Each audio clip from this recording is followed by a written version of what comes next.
Let's turn over to Senator Bernie Sanders of Vermont. He is not at all conflicted about the Republican health care bill. He is holding rallies this weekend in Pennsylvania, West Virginia, and Ohio in an attempt to generate opposition to the bill and plainly says if it passes, thousands will die.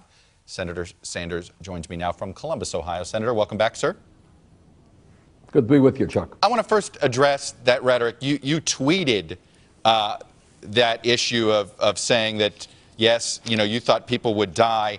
And then Senator Orrin Hatch retweeted. He said, here, let us be clear. This is not trying to be overly dramatic. Thousands of people will die if the Republican health care bill becomes law. Orrin Hatch retweeted you and said, the brief time when we were not accusing those we disagree with of murder was nice while it lasted. Any regrets at using the rhetoric you used, Chuck, considering what Senator Hatch said? Chuck, what the Republican proposal does is throw 23 million Americans off of health insurance. What Harvard University, what a part of Harvard University and the scientists there determined is when you throw 23 million people off of health insurance, people with cancer, people with heart disease, people with diabetes, thousands of people will die. I wish I didn't have to say it. This is not me. This is study after study making this point. It is common sense. If you have cancer and your insurance is taken away from you, there is a likelihood you will die, and certainly a likelihood that you will become much sicker than you are today. That's the facts. Unpleasant, but it's true.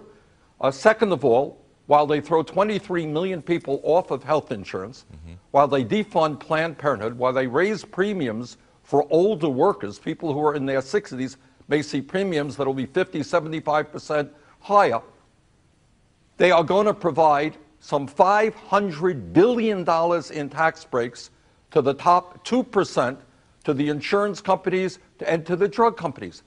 Is what America's supposed to be about taking away health insurance from kids with disabilities, from people with cancer, in order to give tax breaks to billionaires? That is what this entire debate is about. And one of the things that bothers me very much, Chuck, 60% of the American people, according to a recent poll, don't even know what is in this health care. Well, I don't want to talk about that process, because I think the process here, look, I think Senator Johnson brought up a good point earlier this week that I asked him about, which you may have heard, which is this idea, look, that Obamacare passed with a partisan, just with the Democrats. This, if it passes, is only going to pass just with the Republicans. And we know no law ever is sustainable in this town when only one party has a piece of it, when only one party is invested in its success, if another party is invested in failure. So I guess my question is, this process has been a mess. Is there any way of fixing this process in next week, stopping it, starting from scratch? If the Republicans say, we'll get rid of reconciliation if Democrats come to the table, would you come to the table? Oh, wait a minute. Please don't say come to the table. What the Republicans have done, and that's what Senator Johnson just said, and he's right. We are talking about 1/6 of the American economy when we talk about health care.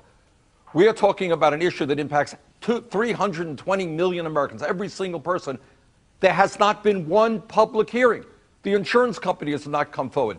The American Medical Association has not come forward. There has been zero debate. All of this has been done behind closed doors. So please don't say, oh, the Democrats didn't come to the table. I wasn't implying it that way. The Democrats were not Senator, invited. Oh, I understand that. I hear you on that. I'm saying if Senator Johnson gets his way, which is he wants to delay this process, delay the vote, and actually have a process, actually have some hearings, it sounds as if he wants that.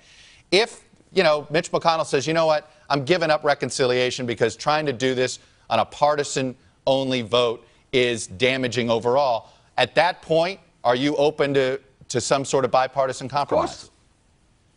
Well, we're open to let's have the discussion. That's what should happen. Senator Johnson is right. There is no way in God's earth that this bill should be passed this week.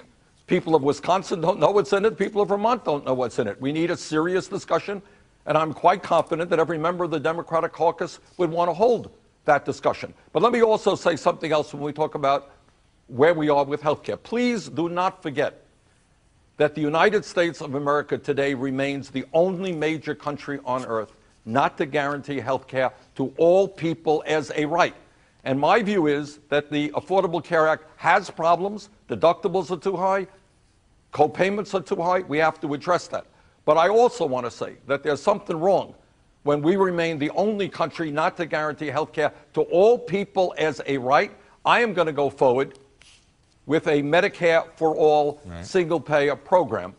And I think that's the direction long-term that we should be going. Let me ask you a little bit about where the Democratic Party is overall, because you said there you want to go there, and that is not that's not necessarily a unified position inside the left umbrella in this country. I say left because you're not technically a member of the Democratic Party. But why do you think Democrats lost that special election in Georgia last week? Well, it's more than the special election. For the last 9 years, Democrats have lost the White House. We've lost now the Senate. We've lost the U.S. House. 2/3 of governor's chairs are controlled by Republicans. 1,000 seats have been lost to Republicans in state legislatures all over this country. And I'll tell you what I think is going on. I think there is a massive amount of demoralization on the part of the American people with the Democratic Party, with the Republican Party.